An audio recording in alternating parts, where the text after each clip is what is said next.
आतंकवादी संगठन टीआरएफ ने जम्मू डीजीएच के लोहिया की हत्या की जिम्मेदारी ली है। आतंकी संगठन ने लिखा है कि हाई प्रोफाइल लोग उनके निशाने पर हैं। टीआरएफ ने ऐसे और आतंकी हमलों की चेतावनी दी है। हाल में हुई गैर स्थानीय लोगों की हत्याओं के पीछे भी इसी संगठन का हाथ रहा है।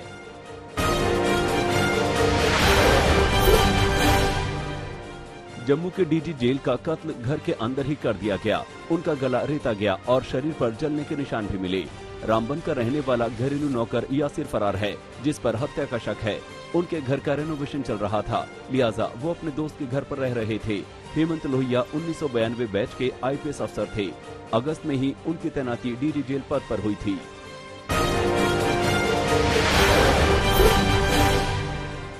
पुलिस के मुताबिक शुरुआती जांच से लगता है कि कातिल ने पहले लोहिया का दम घोंटा, फिर केचप की बोतल तोड़कर उनका गला काटा और फिर शव को जलाने की कोशिश की। घर पर मौजूद गार्ड ने जब लोहिया के कमरे में आग की लपटों को देखा तो उसने शोर मचाया। चूंकि दरवाजा अंदर से बंद था, इसलिए अंदर जाने के लिए दरवाजा तोड़ना पड़ा।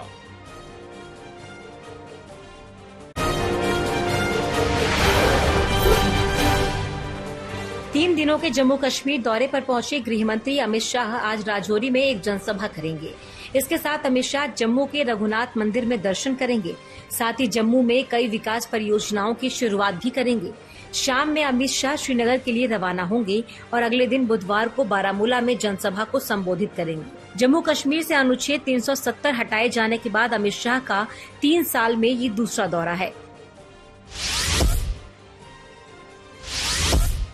दिल्ली के अरविंद केजरीवाल सरकार और उपराज्यपाल वीके सक्सेना के बीच जारी तकरार थमने का नाम नहीं ले रही। अब दिल्ली के एलजी वीके सक्सेना ने सीएम अरविंद केजरीवाल को एक चिट्ठी लिखी है, जिसमें उन्होंने लिखा है कि गांधी जयंती के मौके पर मुख्यमंत्री या फिर दिल्ली सरकार का कोई भी मंत्री राजघाट नहीं पहुंचा।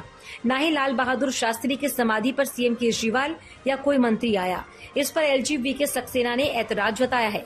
एलजीवीके सक्सेना ने चिट्ठी में ये भी कहा है कि जहां राष्ट्रपति, उपराष्ट्रपति और प्रधानमंत्री आए हों, वहां ऐसा नहीं होना चाहिए था।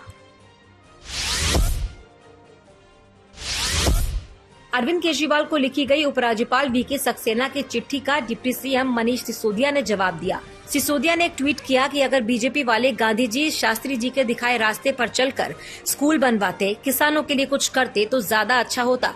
गुजरात में अरविंद केजरीवाल के लिए उमड़े जन सैलाब और पीएम की रैली में खाली कुर्सियों के बाद ये लेटर लिखा गया है कि सीएम ने पीएम को रिसीव क्यों नहीं किया। भारत जोड़ो यात्रा में शामिल होने के लिए सोनिया गांधी मैसूर पहुंच गई। जानकारी के मुताबिक सोनिया गांधी 6 से 8 अक्टूबर तक भारत जोड़ो यात्रा में शामिल होंगी। इस दौरान प्रियंका गांधी भी इस यात्रा में शामिल होंगी। राहुल गांधी के नेतृत्व में कांग्रेस की भारत जोड़ो यात्रा जारी है। तमिलनाडु और केरल के बाद ये यात्रा अब कर्नाटक में चल रही है।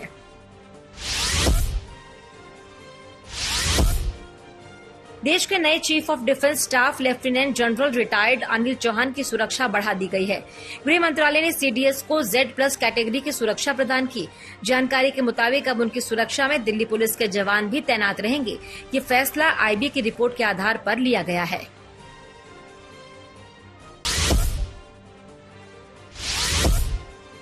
फोन पर बातचीत में हेलो की जगह वंदे मातरम बोलने के महाराष्ट्र सरकार के फैसले को लेकर राजनीतिक विवाद शुरू हो गया। समाजवादी पार्टी, AIMIM और कांग्रेस पार्टी के नेताओं ने फोन के संबोधन में वंदे मातरम बोले जाने के नियम को गैर इस्लामी बताया। समाजवादी पार्टी के नेताओं का कहना है कि वंदे मातरम बोलना उनके मजहब के खिलाफ है, जबकि AIMIM और कांग्रेस पार्टी ने कहा कि महंगाई, बेरोजगारी और गरीबी जैसे मुद्दों से ध्यान हटाने के लिए सरकार ने वंदे मातरम का शिगुफा छेड़ा है। महाराष्ट्र के एकनाथ शिंदे सरकार ने गांधी जयंती पर यह सरकारी संकल्प जारी किया था कि महाराष्ट्र सरकार के सभी अधिकारी अब फोन के संबोधन में हेलो की जगह वंदे मातरम बोलेंगे। ये नियम सरकारी, अर्ध सरकारी, नगर निकायों और सरकारी मदद से चलने वाले स्कूल कॉलेज पर लागू होगा।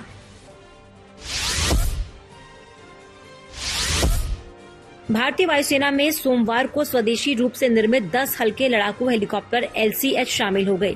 इन लड़ाकू हेलीकॉप्टरों से भारतीय वायुसेना की ताकत पहले से और अधिक बढ़ गई है।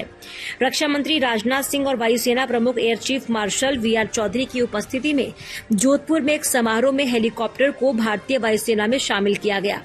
इन हेलीकॉप्टरों का नाम प्रचंड रखा गया है। राजस्थान के जोधपुर एयरबेस स्टेशन से राजनाथ सिंह ने प्रचंड से उड़ान भरी।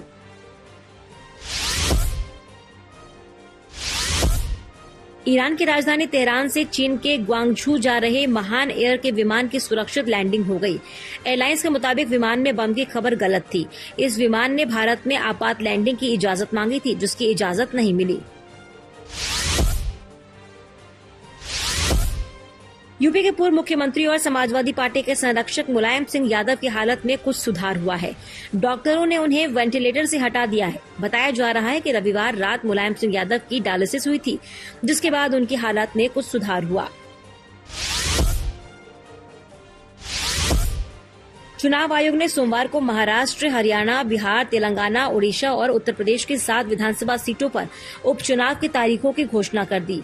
इन 7 सीटों पर 3 नवंबर को वोट डाले जाएंगे, जबकि नतीजे 6 नवंबर को आएंगे। जिन सीटों पर उपचुनाव होने हैं उनमें महाराष्ट्र की अंधेरी पूर्व, हरियाणा की आदमपुर, तेलंगाना की मुनुगोडे, उत्तर प्रदेश की गोला और ओडिशा की धामनगर विधानसभा सीट शामिल है।